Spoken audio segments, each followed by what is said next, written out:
అందరికీ నమస్తే అండి. Good morning. ఈనాడు, ఆంధ్రజ్యోతి, సాక్షి, ఆంధ్రప్రభ 4 పత్రికల్లో వచ్చిన వార్తలు, వాటిలో వాస్తవాలు, ఉద్దేశాలు అన్నీ కూడా మనం చెప్పుకుందాం. యాక్చువల్లీ మెయిన్ కంటెంట్కి వెళ్ళే కంటే ముందు ఈరోజు ఖచ్చితంగా అంటే యావత్ భారతవని మన దేశం మొత్తం కూడా ఒలింపిక్స్లో పథకాల కోసం అసలు ఏ విభాగంలో ఎన్ని పథకాలు వస్తాయని ఎదురు చూస్తూ ఉన్నారు. జనాభాలో చూస్తే అగ్రస్థానంలో ఉన్నాం. పథకాల పట్టికలో 60-70 ఆ స్థానాల్లో కొట్టుమిట్టాడుతున్నాం. సో అందుకే ఒక్క గోల్డ్ రాకుండా ఉంటుందా అనే ఆశ. గోల్డ్ పథకం వస్తుందని ఖచ్చితంగా ఆశలు పెట్టుకున్న హాకీ సెమీఫైనల్లో ఓడారు. ఇక నీరజ్ చోప్రా మీద ఆశలు ఉన్నాయి. పివి సింధు, లక్ష్య సేన్ వీళ్ళందరూ కూడా బయటకు వచ్చారు. సో ఇప్పుడు ఆశలన్నీ ఉన్న వినేష్ ఫోగట్, ఆమె కూడా నిన్న ఖచ్చితంగా గోల్డ్ వస్తుంది అనుకున్న ఆమె ఫైనల్కు అర్హత సాధించలేకపోయారు. జస్ట్ 100 గ్రాములు ఎక్కువ ఉంది. నిర్ణీత 50 కిలోలు ఉండాలంట బరువు, 50 లోపు ఉండాలి. కానీ 100 గ్రాములు ఎక్కువ ఉంది కాబట్టి ఆమెను పోటీకి అనర్హులుగా ప్రకటించారు ఒలింపిక్స్ కమిటీ. ఇది ఒక గుండె బరువెక్కినట్టే, గుండెల్లో రాయి పడినట్టే. దీన్ని నిర్లక్ష్యం అని నిందించలేము, దురదృష్టం అని బాధపడలేము, అంత ఈజీగా మర్చిపోలేము. అంటే దేశంలో ఈ ఒలింపిక్స్లో గోల్డ్ రాకుండా ఉంటుందా, ఏదైనా పథకం రాకుండా ఉంటుందా అని ఆశగా ఎదురు చూస్తున్న అనేక మంది, కోట్లాది మంది ఈ అంశాన్ని అప్పుడే మర్చిపోలేరు. వినేష్ పోటీ పడిన విభాగం మహిళలు 50 కిలోలు. పోటీ రోజు ఉదయం వినేష్ ఉన్న బరువు 50 కిలోలు 100 గ్రాములు.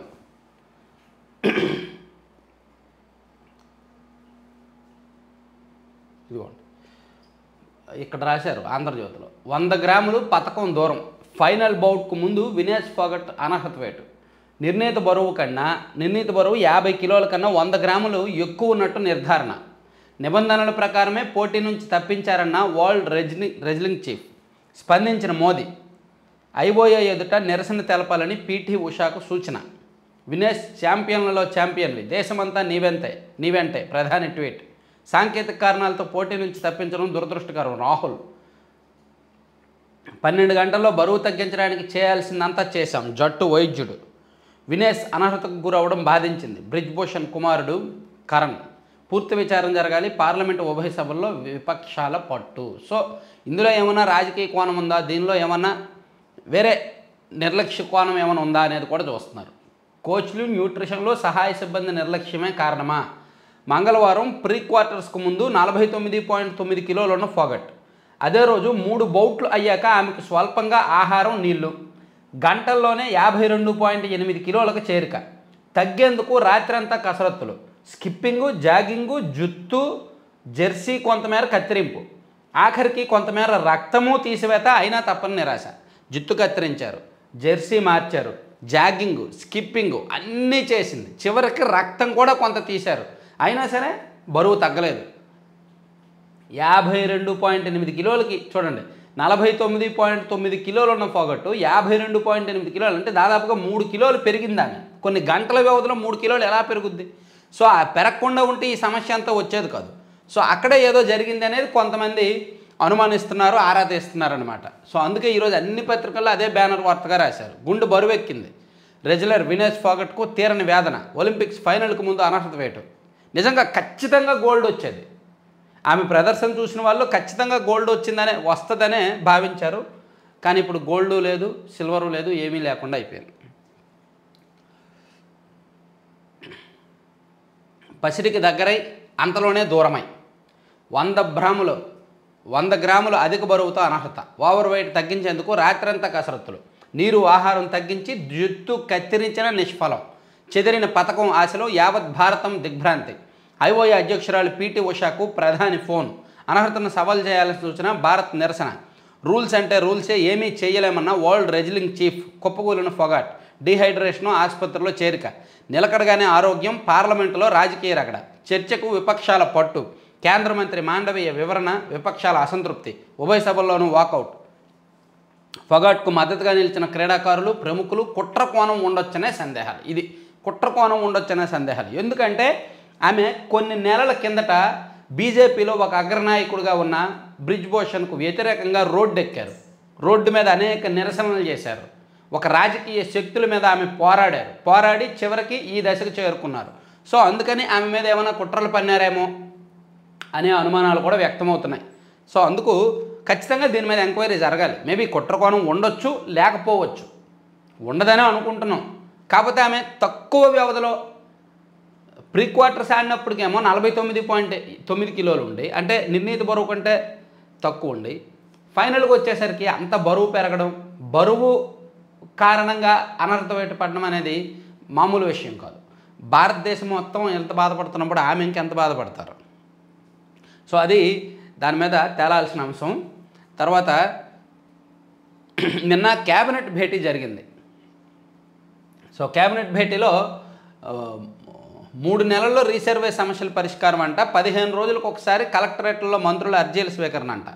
సో 15 రోజులకు ఒకసారి కలెక్టరేట్లలో మంత్రులు ఒకటి మాత్రం నిజమండి, కొత్త ప్రభుత్వం వచ్చాక అర్జీల స్వీకరణ ఎక్కువ అవుతుంది. సాధారణంగా గతంలో కేవలం సోమవారం మాత్రమే, గతంలో టీడీపీ ప్రభుత్వం ఉన్నా ఆ తర్వాత వైసీపీ వచ్చినా ఓన్లీ సోమవారం మాత్రమే అర్జీల స్వీకరణ ఉండేది. అది మండల స్థాయిలో అర్జీలు స్వీకరించేవాళ్ళు, జిల్లా స్థాయిలో అర్జీలు స్వీకరించేవాళ్ళు, రాష్ట్ర స్థాయిలోనూ అర్జీలు స్వీకరించేవాళ్ళు, అంటే ప్రజల నుంచి వినతుల స్వీకరణ. కానీ ఇప్పుడు ఈ కొత్త గవర్నమెంట్ వచ్చాక ప్రతిరోజు అర్జీల స్వీకరణ, ప్రతిరోజు తెలుగుదేశం పార్టీ ఆఫీసులో మంత్రులు, ఎమ్మెల్యేలు, నాయకులు కూర్చొని అర్జీలు స్వీకరిస్తున్నారు స్వయంగా.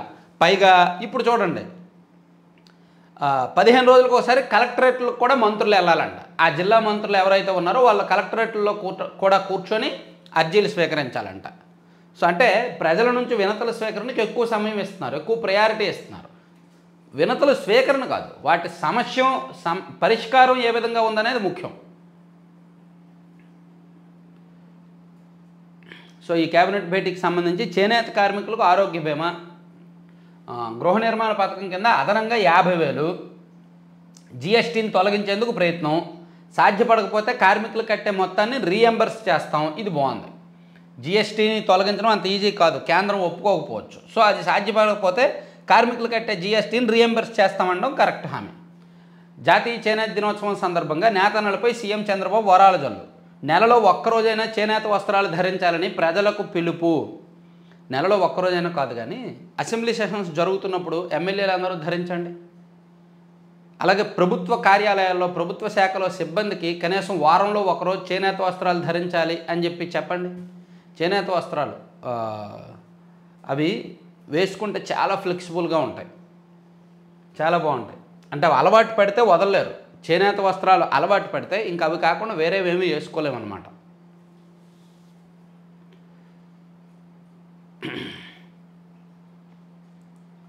ఎన్ని దరఖాస్తులు దాఖలైనా సరే జగన్పై విచారణ ఆపొద్దు. అక్రమాస్తుల కేసుల్లో సుప్రీంకోర్టు ఆదేశం.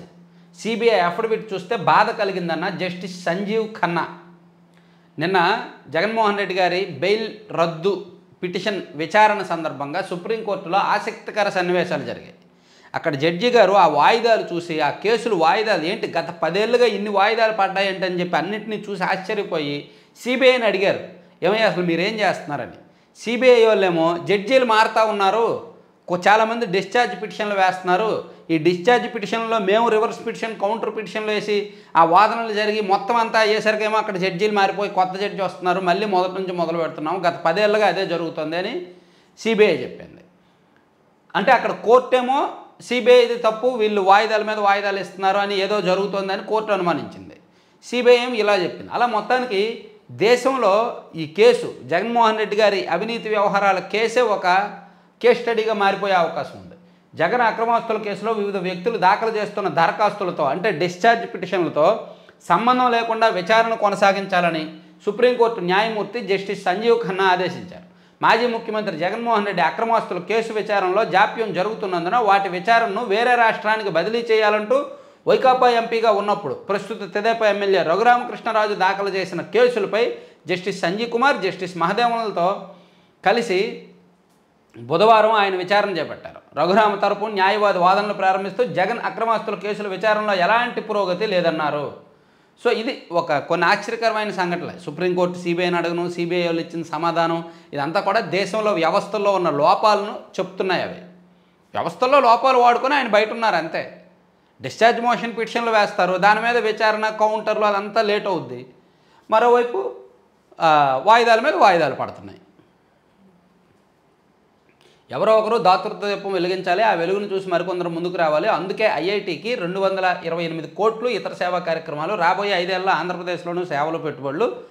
సో ఈనాడు ఈటీవీ ముఖాముఖిలో కృష్ణా చివుకుల. మంచిది, సూపర్. ప్రకాశం బ్యారేజ్ చూడండి, విజయవాడ ప్రకాశం బ్యారేజ్ మొత్తం 70 గేట్లను ఎత్తి దిగువకు నీరు విడుదల చేస్తున్న వేళ విద్యుత్ దీపకాంతులు. బాగుంది. ప్రకాశం బ్యారేజ్ కృష్ణా నది మీద ఉన్నప్పుడు ఇన్ని నిండాయి అన్నమాట.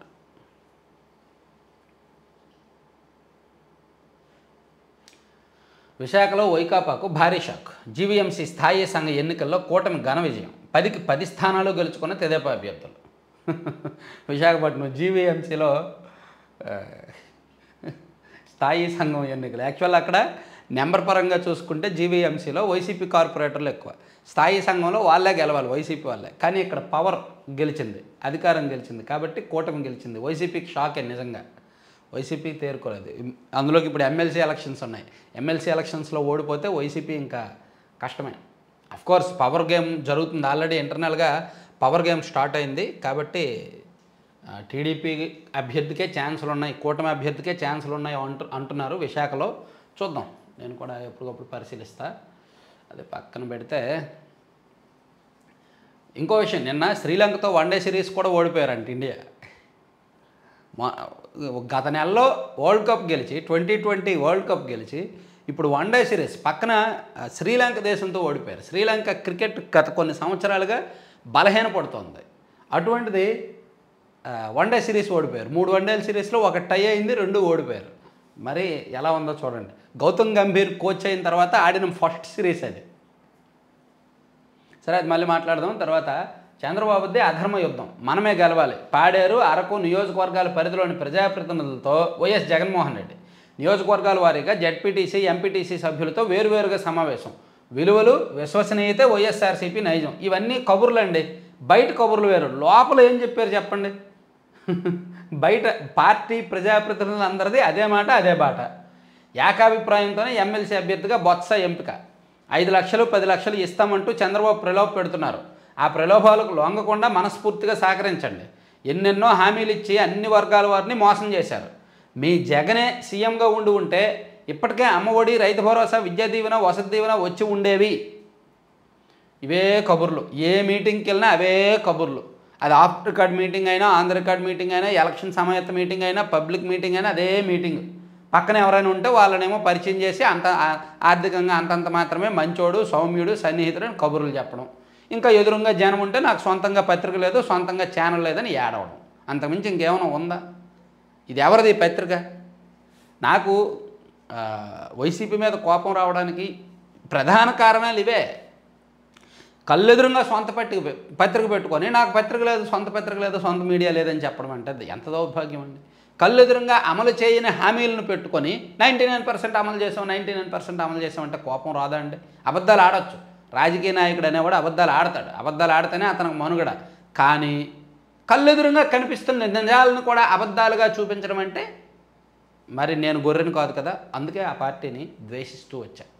ఇంకా వేరే కారణం ఏమీ లేదు, వేరే కారణం ఏమీ లేదు. వైసీపీకి నాకు పర్సనల్గా గొడవలు లేవు, టీడీపీకి నాకు పర్సనల్గా ప్రేమలు లేవు, ఏ పార్టీ అయినా ఒకటే. కాబట్టి ఇదిగోండి, నిన్న మీటింగ్ ఎవరిది? ఎంపీటీసీలు, జెడ్పీటీసీలు మీటింగ్. అక్కడ కూడా విలువలు, విశ్వసనీయత, వంకాయలు ఇవన్నీ ఎందుకు? ఏం చెప్పాలి, చెప్పేయచ్చుగా. ఇదిగో మీ కాలు బేరం పెడతారు, లొంగొద్దు, మనం ఖచ్చితంగా గెలవాలి, మనకు అక్కడ బలం ఎంత ఉంది, సో బలం ప్రకారం మనం గెలవాలి, మనం గెలవాలంటే ఏం చేయాలనేది చెప్పాలి. ఇవన్నీ కబుర్లన్నీ ఎందుకు? విలువలు, విశ్వసనీయత ఉంటే 11 సీట్లు వస్తాయా? విలువలు, విశ్వసనీయత అనుకొని మాట్లాడితే ఒకటి వస్తాయి. ఆ బట్టి పట్టిన డైలాగులేమో 2010 నుంచి బట్టి పట్టిన డైలాగులు అవి ముందు వచ్చేస్తాయి. ఏ మైక్ ఉంటే చాలు. తెలుగుదేశం పార్టీ చేస్తున్న కొనుగోలు, ప్రలోభాల కార్యక్రమాలకు ఎవరో లొంగొద్దు. నేను ఒకటే చెప్తున్నా, జగన్ పలావ్ పెట్టాడు, చంద్రబాబు బిర్యానీ పెడతామన్నాడు. చంద్రబాబు నమ్మి ఓటేశారు, పలావ్ పోయింది, బిర్యానీ పోయింది, చివరకు పస్తు పడుకోవాల్సిన పరిస్థితి వచ్చింది. టైం ఉందిగా, మీరు కూడా ఏమీ పెట్టలా. మీరు కూడా సీఎం అయిన తర్వాత 4-5 నెలల వరకు ఏమీ పెట్టలా. అన్యాయం జగన్మోహన్ రెడ్డి గారు, అన్యాయం. వాళ్ళు కూడా గెలిచిన 6 నెలల తర్వాతే అమ్మఒడి ఇచ్చారు, గెలిచిన 4 నెలల తర్వాతే రైతు భరోసా ఇచ్చారు, గెలిచిన 3-4 నెలల తర్వాతే ఒక్కొక్క పథకాన్ని ఇచ్చారు. కానీ ఇప్పుడు వీళ్ళు వెంటనే ఇచ్చేయాలని చెప్పి వీళ్ళ మీద ప్రెజర్ పెడుతున్నారు, తప్పుడు ప్రచారం చేస్తున్నారు.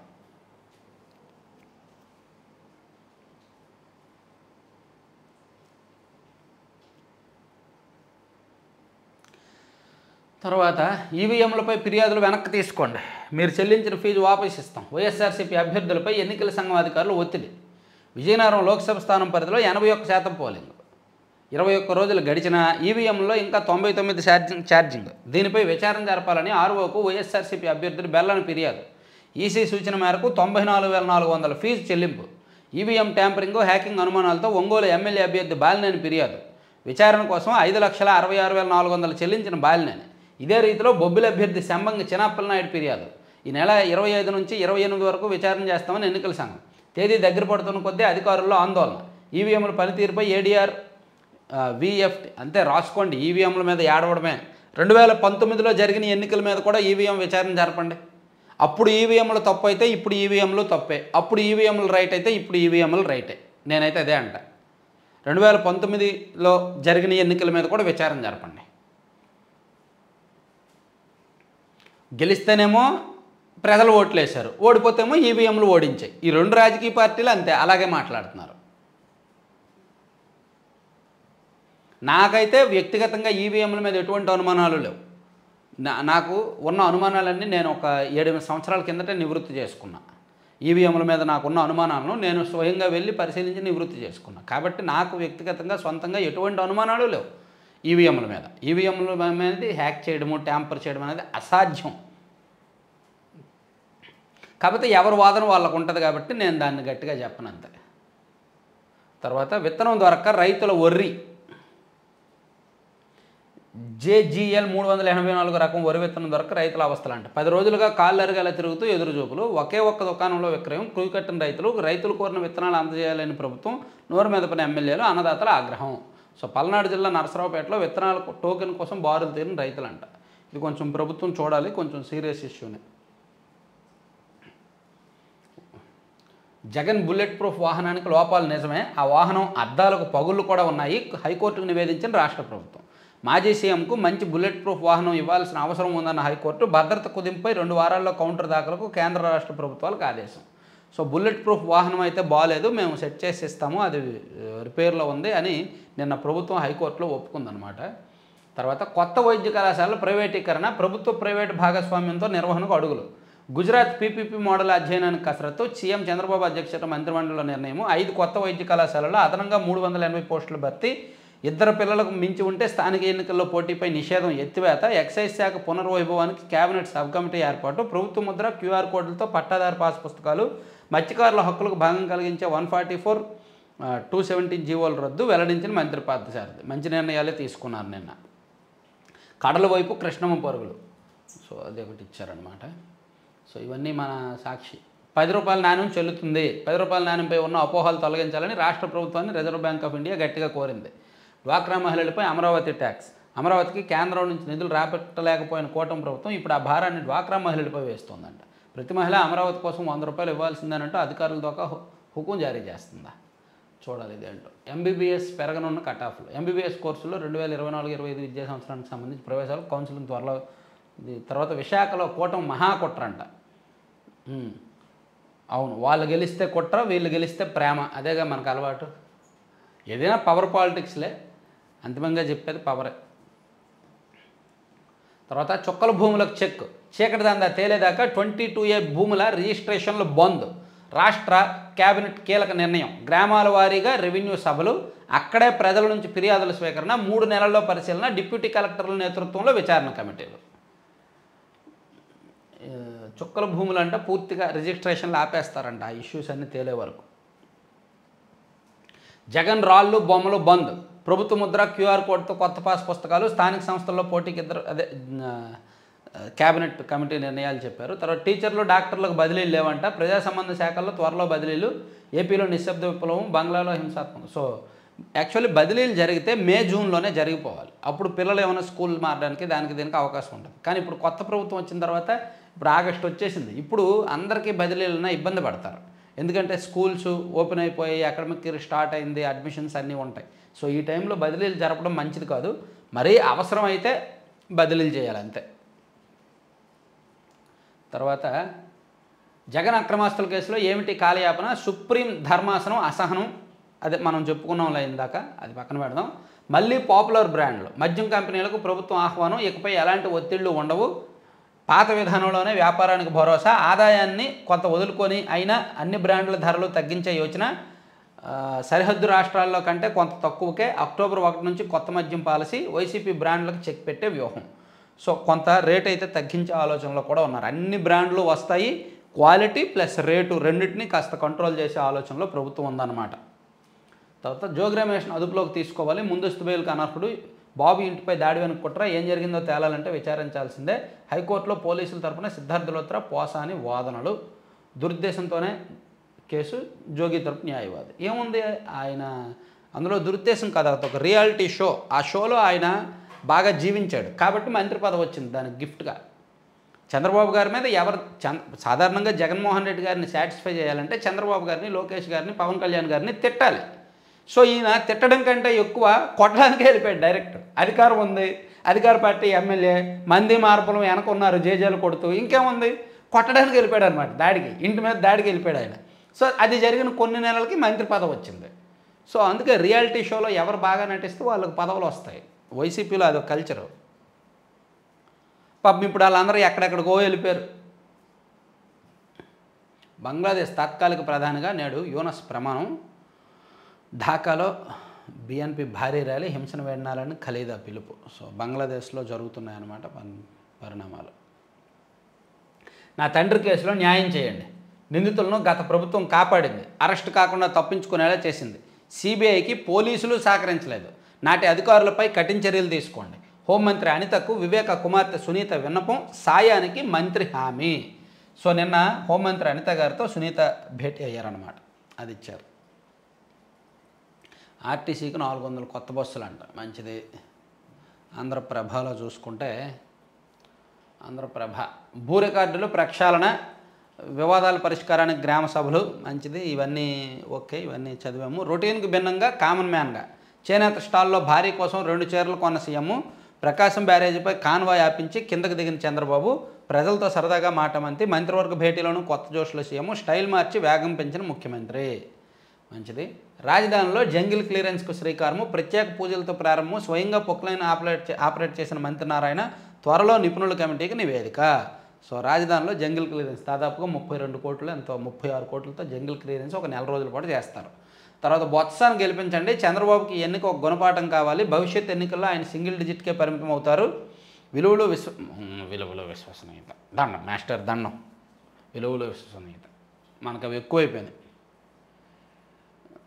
12 రాజ్యసభ స్థానాలకు ఉప ఎన్నికలు, సెప్టెంబర్ 3న పోలింగు ప్రక్రియ, తెలంగాణలో ఒక స్థానానికి ఎన్నిక, షెడ్యూల్ విడుదల చేసిన ఎన్నికల సంఘం. సో రాజ్యసభ స్థానాలకు 12 స్థానాలకు ఎన్నికలు, ఓకే. ఇన్సూరెన్స్ ప్రీమియంపై జీఎస్టీ తొలగించం, ఎంపీల డిమాండ్ తిరస్కరించిన ఆర్థిక శాఖ మంత్రి నిర్మలా సీతారామన్, ఫైనాన్స్ బిల్లుకు లోక్సభ ఆమోదం. సరే, ఇవన్నీ ఆంధ్రప్రభలో వార్తలు. సో ఇప్పుడు అన్ని పత్రికల్లో కూడా చూసాం. ఈనాడులో ఇంకా లోపల పేజీల్లో ఇంపార్టెంట్ ముఖ్యమైన అంశాల మీద ఏమేమి రాశారు ఒక్కసారి అలా చూస్తూ వెళ్ళిపోదాం. త్వరలో ఏఐ వర్సిటీ అంటండి, రాష్ట్రంలో కృత్రిమ మీద ఆర్టిఫిషియల్ ఇంటెలిజెన్స్ విశ్వవిద్యాలయం రాబోతుందంట, త్వరలోనే ఏర్పాటు చేయడానికి సన్నాహాలు చేస్తున్నారంట, మంచి విషయమే కదా. తర్వాత 77 ఏళ్ల వయసులో ఇంజనీరింగ్ మాస్టర్స్ డిగ్రీ, ఆయన వయసు 77 ఏళ్ళు, IIIT హైదరాబాద్లో పనిచేస్తూ ఇటీవల ఇంజనీరింగ్లో మాస్టర్స్ డిగ్రీ చేసి చదువుకు వయసుతో పని లేదని నిరూపిస్తున్నారు. నిజమే, ఇలా చాలామంది ఉంటారు, వయసు పెరుగుతున్నా సరే డిగ్రీలు, పట్టాలు, మాస్టర్స్ పట్టాలు పొందుతూనే ఉంటారు. అమరావతి పునర్నిర్మాణంలో ముందడుగు, 24,000 ఎకరాల్లో కంప తొలగింపునకు శ్రీకారం, పనులను ప్రారంభించిన మంత్రి నారాయణ, నెల రోజుల్లో కంప తొలగిస్తున్నారు. తర్వాత నాణ్యమైన మద్యం బ్రాండ్లు అందుబాటులోకి తెస్తాము, ఎక్సైజ్ శాఖ మంత్రి కొల్లు రవీంద్ర, ఆలయ భూములు ఆక్రమణలపై చర్యలేవి, మంత్రి అసంతృప్తితో అధికారుల హైరానా. గత వాసన పోలేదు కదా, అధికారుల్లోనూ స్టాఫ్లోనూ చాలామందిలో గత వాసన ఇంకా పోలేదు, గత వాసన పోతే అప్పుడు కొన్ని మారుతాయి. తర్వాత జగన్కు Z+ కేటగిరీ భద్రత కుదించలేదు, అవసరం మేరకు జామర్ ఇస్తాం, హైకోర్టుకు నివేదించిన ఏజీ, కౌంటర్ వేయాలని కోర్టు ఆదేశం. Z+ కేటగిరీ భద్రత కుదించలేదని చెప్పారు, కానీ బుల్లెట్ ప్రూఫ్ వాహనం మాత్రం బాగోలేదని ప్రభుత్వం ఒప్పుకుందనమాట. తర్వాత జగిత్యాల సన్నాల కోసం రైతుల బారులు, కొరత ఉన్నా అవే కావాలంటున్న రైతులు. ఇదిగోండి సాక్షిలో వేశారు కదా ఫస్ట్ పేజీలో వార్త, అదే ఇది. జగిత్యాల సన్నాలు జేజీఎల్ 384 కోసం రైతులు విపరీతంగా పోటీ పడుతున్నారు. గనుల అక్రమాలు పట్టణ అధికారులకు హెచ్చరిక వెళ్ళాలి. సిలికా ఇసుక అక్రమ తవ్వకాలను అడ్డుకోవడంలో విఫలమైన వారిపై ఏం చర్యలు తీసుకున్నారో చెప్పండి. రాష్ట్ర ప్రభుత్వానికి హైకోర్టు ఆదేశం. చిల్లకూరు మండల పరిధిలో సిలికా అక్రమ తవ్వకాలను వెంటనే నిలిపివేయాలని స్పష్టీకరణ. అమ్మో, ఇప్పుడు సిలికా అక్రమాల మీద కోర్టు పడింది అనుకోండి, వైసీపీలో టాప్ 3 వికెట్లు పడిపోతాయి. పాపం దాన్ని బేస్ చేసుకొని చాలామంది డబ్బులు సంపాదించుకొని ఎన్నికల్లో పోటీ చేశారు. కొన్ని 3 జిల్లాలు ఒక రీజియన్గా విభజించి అవి వైసీపీలో కొంతమంది నాయకులు తీసుకున్నారు. సో ఇప్పుడు అవన్నీ ఎందుకు బయటకు, ఎన్నికల్లో ఖర్చు అయిపోయినాయిగా. అలా సంపాదించిందంతా ఎన్నికల్లో ఖర్చు అయిపోయింది. వైకాపాలో కార్యకర్తలా కూడా చూడలేదు. పార్టీకి రాజీనామా చేసిన పిఠాపురం మాజీ MLA Pendem Dorababu. So YCP ఓడిపోయిన తర్వాత 3వ మాజీ ఎమ్మెల్యే గారు. మొదట మద్దాల గిరి గారు, ఆ తర్వాత పొన్నూరు మాజీ ఎమ్మెల్యే కిలారు వెంకటరాసయ్య గారు, ఇప్పుడు మరో మాజీ ఎమ్మెల్యే పెండెం దొరబాబు గారు. సో 3వ వికెట్ పడింది. 3 నెలలు కూడా అవ్వలేదు, 3వ వికెట్ పడింది. ఇంకా పడతాయి, చాలా వికెట్లు పడతాయి. వైసీపీలో వ్యవస్థీకృత అంతర్గత అంశాలు నచ్చక కడుపు రగిలిపోతున్న వాళ్ళు చాలామంది ఉన్నారు. వాళ్ళకి ఆల్టర్నేటివ్ లేక ఉన్నారు, లోపల సైలెంట్గా ఉన్నారు. అందరూ కూడా బయటకు వస్తారు, చాలామంది బయటకు వస్తారు అధినేతలో మార్పు రాకపోతే. వైకాపా ప్రభుత్వ హయాంలో బీమా కంపెనీల ఎంపికలో గోల్మాల్. వైఎస్ఆర్ బీమాలో 113 కోట్లు ప్రీమియం కడితే 47 కోట్లే చెల్లింపులు. అప్పటి ప్రభుత్వ సలహాదారు సూచించిన కంపెనీలకే కాంట్రాక్టులు. హైదరాబాద్లోకి బంగ్లాదేశీలు, కోల్కతా నుంచి రైళ్లు అక్రమంగా రాకపోకలు, మమ్మరంగా పోలీసులు తనిఖీలు. బంగ్లాదేశీలు హైదరాబాద్లోకి వచ్చేస్తున్నారంటండి. కొంచెం కొన్నాళ్ళు జాగ్రత్తగా ఉండాలి బంగ్లాదేశ్లో జరుగుతున్న పరిణామాల నేపథ్యంలో.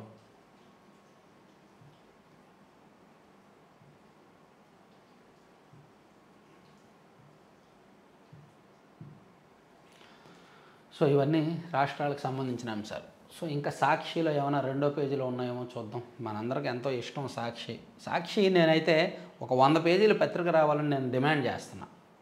100 పేజీల పత్రికలో కూడా ఇటువంటి నీతి నిజాయితీతో కూడిన వార్తలే రాయాలని నేను డిమాండ్ చేస్తున్నా. బాగుంటుంది సాక్షి, చదవడానికి బాగుంటుంది. ఫీజు వెనక్కిస్తామని పిఏకి ఫోన్.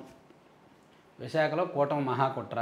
జీవీఎంసీ స్టాండింగ్ కమిటీ ఎన్నికల వివాదాస్పదం, చెల్లని ఓట్లతో గెలుపు. టీడీపీ కార్యకర్తలు వ్యవహరించిన కమిషనరు. గతంలో వైసీపీ కార్యకర్త అయి ఉంటాడు, ఇప్పుడు టీడీపీ కార్యకర్త. అంతే, అధికారులకే బెటర్. ఏ పార్టీ అధికారంలో ఉంటే ఆ పార్టీ కార్యకర్తలుగా మారిపోతారు అధికారులు, పోలీసులు. 10 చెల్లుతుంది, మంచిది. ఎన్నికలకు ముందు పనిచేసిన మండలాలకే ఎంపీడీఓలు బదిలీలు. 2025 నాటికి అంధత్వ వ్యాప్తిని తగ్గించాలి కుటుంబ ఆరోగ్య సంక్షేమ శాఖ హరికిరణం. దేవాదాయ పరిధిలో లేని అర్చకులకు కనీస వేతనం.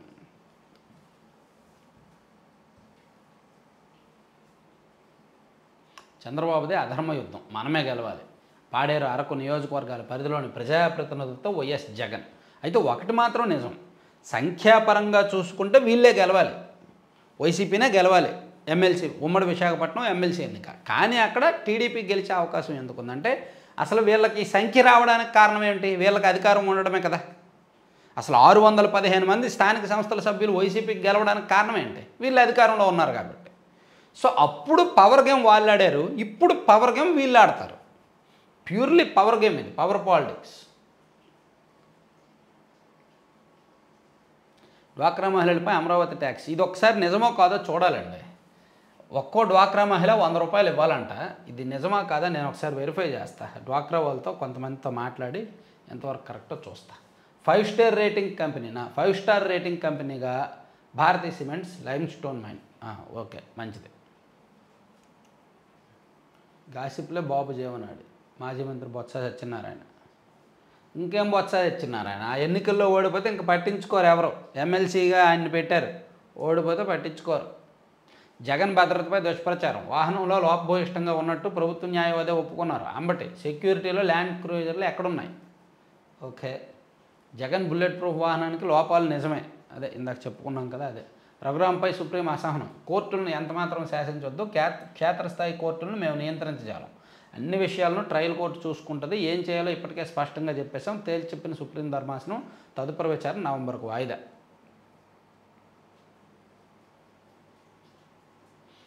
ఇది ఎక్స్పెక్ట్ చేసిందే. ప్రతి ఒక్కటి రాజకీయంలో ఏం జరిగినా సరే అదంతా కుట్ర అని చెప్తారనేది ఎక్స్పెక్ట్ చేసిందే.